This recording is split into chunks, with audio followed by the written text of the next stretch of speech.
If you want to move to an area with proximity to both San Francisco and Silicon Valley, and you're interested in an area with a lot of different neighborhoods, we actually have over 27, you're absolutely going to want to check out San Mateo. In this video, I'm going to share with you what it costs to live here, what are some of the different amenities, and when I think San Mateo is just such a great place to live. We're here in downtown San Mateo, and this is the heart of the city. Now, there's some other pretty awesome shopping areas too, but this is the most popular and it's the biggest. You can actually walk from one end of downtown San Mateo to the other in just about 5 minutes. In the downtown area, there's 171 different restaurants, bars, and cafes. It's a really sophisticated dining scene with great breakfast spots, lunch spots, dinner spots, and just places to go have a drink after work or on a Saturday night.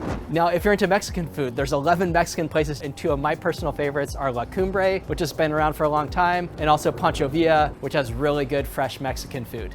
Now, if you're into pizza, two of my personal favorites are Raziel, which is in a new location next to the train station, and really high ceilings, great ambiance. And then also a Michi's, which I've been going to ever since I was a kid, and they have excellent pizza.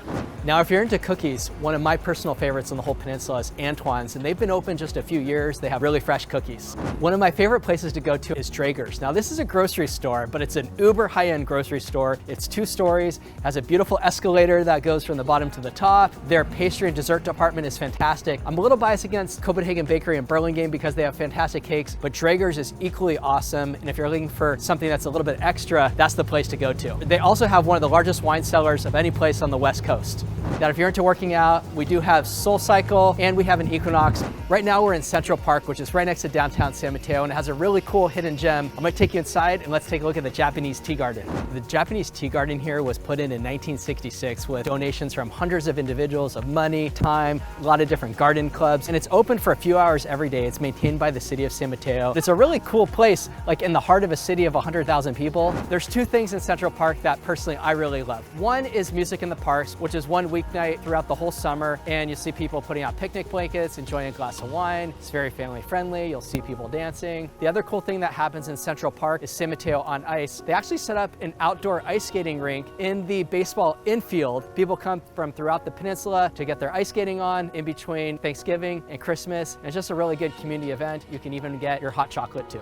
There's so many different parks in San Mateo, and I want to highlight just a few of those. So let's start with Barrister Park in the Barrister Park neighborhood adjoining San Mateo Terrace. They just underwent a major renovation of the playground a few years ago. There's also a skate park, bocce ball court, softball field, and a great covered area for birthday parties. We've been to many there over the years for our son. There's also Paddock Park, which is part of the huge development of Bay Meadows Phase 2 that was done in the last few years by Wilson Meany. And there's 11 different communities, and Paddock Park kind of anchors it. There's a cool basketball court. It's just a great place with you can walk around with all the shops and restaurants nearby.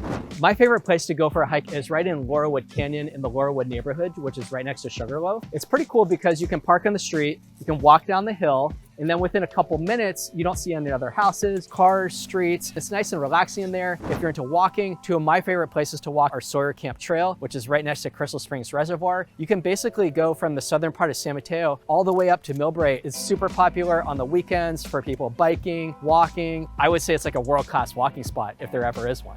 The other great spot to go for a walk is right on the Bay Trail, and you can basically go from Burlingame all the way down through Redwood Shores, but my favorite spot is right in San Mateo near Seal Point Park because there's a dog park. You can go right around the outside of Seal Point Park. It actually used to be a garbage dump decades ago, and they did such a beautiful cleanup that if you went there today, you wouldn't even be able to tell how pretty it is. The other cool thing about Seal Point Park is it's a fantastic destination for windsurfing. For anyone who's into that, if you just go east of 3rd Avenue in San Mateo, that's going to be one of the best spots to windsurf in all of the Bay Area. Just north of Seal Point Park, if you walk on the Bay Trail for about a mile or 2, you're going to get to Coyote Point, which is a rocky outcropping on a peninsula, and there's a pretty cool nature center there called Curiosity. They have a small little zoo, which is very popular for kids. There's a marina there where a lot of people who like to go sailing. It's just a beautiful place, and it's right on the edge of the border with Burlingame at Peninsula Avenue overpass. Lastly, Coyote Point is right next to Poplar Creek, which is a very popular 18-hole golf course, which has a really good restaurant there, Par 3. Now let's talk about the schools. With 16,000 kids between the ages of 5 and 18, of course, there's going to be a lot of different options. So there's 11 public elementary schools, there's 4 public middle schools, there's 3 public high schools. Those 3 public high schools are Hillsdale High School, San Mateo High School, and Aragon High School. In each of these high schools, they feel like a junior college campus. They have huge fields, they have beautiful facilities, and over a number of years ago, a lot of money, tens of millions of dollars, has gone into each of these campuses, making them really good places to learn and play sports. Now there's also a number of private schools in San Mateo, and the public schools are fantastic. There's St. Matthew's, there's Episcopal Day School, there's the Carey School, and then there's the Nueva School, which has both a middle and high school campus. There's 3 libraries in San Mateo. Where I'm at now is the main library. In August 2016, the library underwent a $35 million renovation, and what's cool about that is they want to preserve an existing redwood grove, and so they ended up building the structure right around that. Plus there's 2 other libraries in San Mateo that are branch libraries, so it's kind of nice wherever you live, it's very easy to get to a library. In fact, we were just on our way out of the library and I just saw this, and this is the community puzzle table. So this is pretty cool. I've never seen anything like it, where you can just sit down, continue working on the puzzle, leave after a half hour, and I guess the next person comes. Now, if you're into the arts, the San Mateo Performing Arts Center is on the San Mateo High School campus. It's actually the largest theater between San Francisco and San Jose. Not only does the high school get a lot of use out of it, but it's open to other organizations like the Peninsula Speaker Series, which brings in thought leaders from around the world like Barack Obama, Jane Goodall, Walter Isaacson, Ken Burns, Michael Pollan, Anthony Fauci, and Malcolm Gladwell. I've been to this speaker series many times, and it's always been a really memorable experience. One thing I love about San Mateo, even though it feels like a small town, there's so many big city attributes that you find. So right now we're at Hillsdale Mall. There's over 120 stores at Hillsdale Shopping Center, and you have a Nordstrom, you have Macy's, but you have a lot of the smaller brands. Of course, we have an Apple store over here. We have Lululemon. It's a great place to come and hang out. We even have a Pinstripes bowling alley. There's a really luxurious movie theater. You can go in there and they'll serve you lunch or dinner or snacks like right at your seat. So it's just a fun place to come. It's also dog friendly. In 2016, there was a $150 million renovation that was done to upgrade the food court. This whole area is pretty new. In terms of location, we're a couple miles from downtown San Mateo. We're right at Hillsdale Boulevard and El Camino, so it's pretty central. So if you live anywhere pretty much from Burlingame through Redwood City, this is like the big mall experience that you're gonna come to. In San Mateo, we also have a wonderful junior college system, College of San Mateo. CSM, as it's known, has about 13,000 students who are enrolled there. It's a great campus. It's 152 acres, right off at Hillsdale Boulevard and the 92 freeway, with gorgeous views of the whole peninsula. I actually used to teach Home Buying 101 and Home Selling 101 there for about 8 years through their community education program, and it was a really fun experience. Also at CSM, there's a fantastic farmers market, which is the best one in the whole peninsula, in my opinion. It's every Saturday morning, and it's also the biggest. So the other big one in the area would be the Ferry Building in San Francisco and Alamany Farmers Market, but in terms of San Mateo County, this is the biggest one. Each town has its own farmers market, like downtown Burlingame, downtown San Carlos, but the one here in San Mateo is pretty massive. The other nice thing about CSM is the San Mateo Athletic Center, known as SMAC. They have a swimming pool, there's a lot of space there to work out, and the membership fees are pretty reasonable. Speaking of education, if you're finding this video helpful or informative, please consider liking and subscribing to my channel. I speak with homebuyers like you every day who are thinking about making a move to San Mateo. Now you might be wondering, what does it cost to buy a home in San Mateo? And San Mateo is interesting compared to a lot of other towns nearby, because with the 100,000 people in 27 different neighborhoods, we have a huge variety of different price points. So you can buy a starter home for $1.1 to $1.5 million in the Shoreview Parkside neighborhood, for example, or you could spend all the way up to $5 to $8 million for a larger square footage home on a larger lot in San Mateo Park. And what kind of drives some of that variation in price? A lot of it has to do with the neighborhood feel, and neighborhood feel sometimes comes down to tree density. Is it a really flat neighborhood? Is it up in the hills? More people will pay more money to be in a flat walkable area. So it's not like a strength or weakness, it's just something that people pay more for, whereas if you're up in the hills, you're typically gonna get a lower price per square foot and a little bit more lot. Now there's a few exceptions to that, like in the flatter areas, like San Mateo Park, for example, you're gonna find a much larger lot. Last year, there were 425 homes that sold in San Mateo with a median home price of $1.8 million. It is pretty expensive, but when you think about how many homes have sold here, it's actually not a lot when you think about 27 neighborhoods and 100,000 people. There's just never a lot of choice. I wish that my clients would say to me over the years, Raziel, there's these 3 amazing homes. Which one should I write an offer on? Unfortunately, no one ever says that to me, and that's not unique to San Mateo. That's for all these towns in the peninsula. If you see something that looks compelling, you definitely want to move quickly. Now, for those looking for a townhome in San Mateo, that's a nice blend of options for someone who's like, I don't know if I want a condo, I kind of want something with a yard, I don't want anyone above or below me. You're kind of looking at price point on that, starting about 1.3 to about 1.7 million. Some of my favorite townhomes in San Mateo are in the Bay Meadows neighborhood, where you can get some that are pretty high square footage, usually have a 2-car attached garage, and most of those were built just in the last few years, so you really get a nice touch of modern luxury and a really good modern floor plan. So I'm gonna share with you now a little bit about 5 different parts of San Mateo, just to give you an idea of what your dollar will get you. Let's start with where we are now, which is in the Baywood neighborhood. This is a collection of 5 different neighborhoods. We are just west of El Camino, so west of downtown San Mateo, so super flat, super walkable, really nice to get into downtown easily. We're south of Crystal Springs Road. We're kind of east and west of Alameda, so very close to that area. And then we're north of the 92 freeway. The 5 neighborhoods that this encompasses, of course, Baywood, Aragon, Homestead Husing, Foothill Terrace, and Baywood Knolls. When you think about real estate within these 5 different neighborhoods, Baywood itself is the most expensive because it's the closest to downtown. Lot size is a little bit bigger than most in San Mateo. You see some lots that are kind of 6,000 to 8,000 square feet, which is bigger than the typical 5,000 to 6,000 square feet. It's mostly flat. As you kind of head a little bit more west up to Alameda and Baywood Knolls, it's still pretty pricey back in there, but the price just drops a little bit. So you could be 5 blocks one direction, and you could be several $100,000 less because you're a little bit farther from downtown and Central Park and all that. It's not a big deal. It's just kind of what your preference is and what you're drawn to the most. You have 3 schools here. So you have Baywood Elementary School, Burrell Middle School, and Aragon High School. What's nice about that is you can walk to all 3 schools, which is something that you can't buy in Burlingame or Hillsboro or any of the other very kind of most desirable areas in other parts of the peninsula. So I think that's pretty nice. The other thing I really like about Baywood is it has pretty high tree density. There's a diversity of architecture, so none of the homes look the same. What's nice about this area is you get a lot better price per square foot, probably about 10 to 15% better than comparable neighborhoods in Burlingame, like Easton Addition and Burlingame Park, but you're gonna spend a little bit less, and the schools are rated just as high as they are in Burlingame too.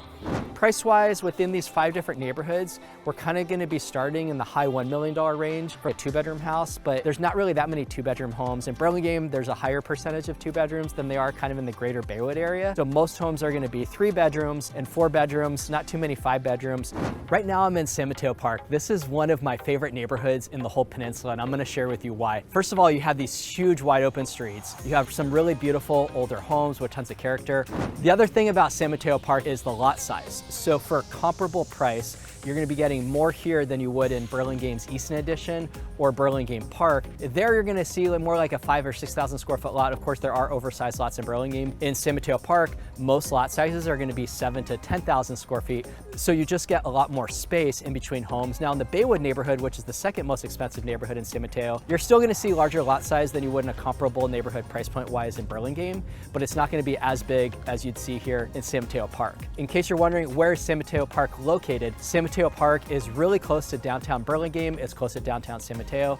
It's west of El Camino. It's just south of Burlingame Park. So Barrio Ley is kind of the dividing line between San Mateo Park and Burlingame and parts of Hillsboro. And then in the south, it's kind of Crystal Springs Road, and there's a little pocket of Hillsboro there. It's a very small neighborhood with not that many houses, but it takes up a good piece of geography just because the lot sizes are so big. You'll even see some in the neighborhood with swimming pools and some occasional 15 and 20,000 square foot lots with some really large homes. Price point wise, you're looking about $3 to $5 million, but there's many homes that will sell at $6 to $7 million, including one that's for sale off market now for $9 million. The other thing I love about San Mateo Park is how spacious it is. It feels super open. You have very high tree density. It's about as high as any other area you could talk about on the peninsula. And you have a lot of really older homes, tons of character. The homes are very spread out. San Mateo Park is at the top of a lot of people's list, especially when you're looking to compare to the high end in Burlingame and the lower end in Hillsboro.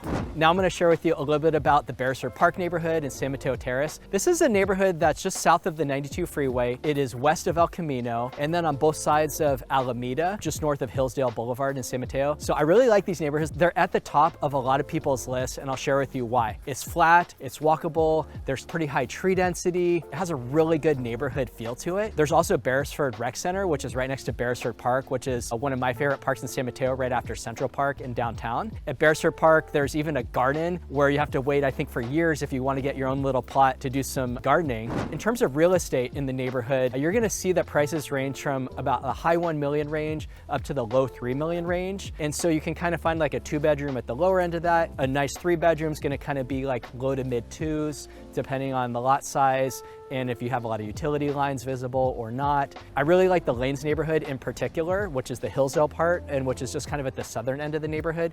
It's a really cool pocket where you have several cul-de-sacs, and then you have 2 parks at both ends of the cul-de-sac, and there's nowhere else on the peninsula that has something that cool. Now I want to show you a little bit about the Shoreview and Parkside neighborhood. This pops up on a lot of people's list because it is the most affordable neighborhood, and affordable being relative, to buy in San Mateo. Prices for a single family home in here are going to be about $1 million to $1.7 million, but the sweet spot is kind of about $1.2 million to $1.5 million. This neighborhood is east of 101. It's south of Coyote Point, and it's just north of like the 92 freeway, so it kind of covers a really long strip, and it's bordered by San Francisco Bay on the east side of it. It's a pretty nice neighborhood. I like it because it's very flat, it's walkable. You can easily hop onto the Bay Trail, which is one of my favorite places to go, all the way from Burlingame down through Redwood Shores, so it's a great spot to get some exercise.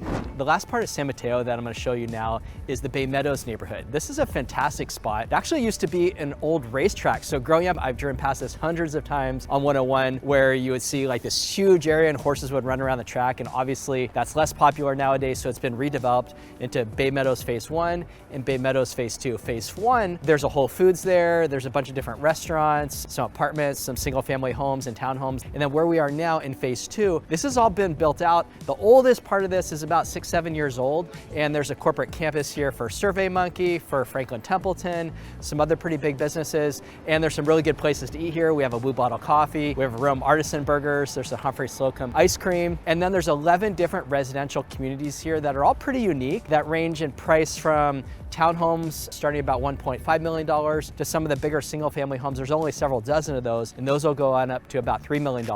What's nice about these though is you have really good floor plans.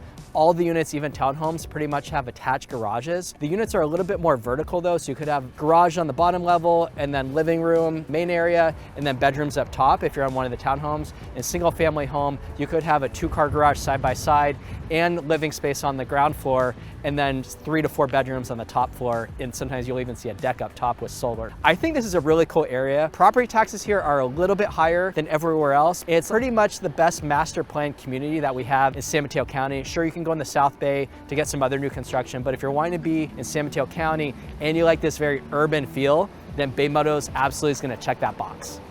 If you're curious to learn more about what it's like to live in San Mateo County, check out my video about 15 reasons I love living here. If you're curious to learn more about the real estate market or just what it's like to be a resident here, you might have some other questions. Drop a note in the comments or shoot me an email or drop me a text. See you on the next video.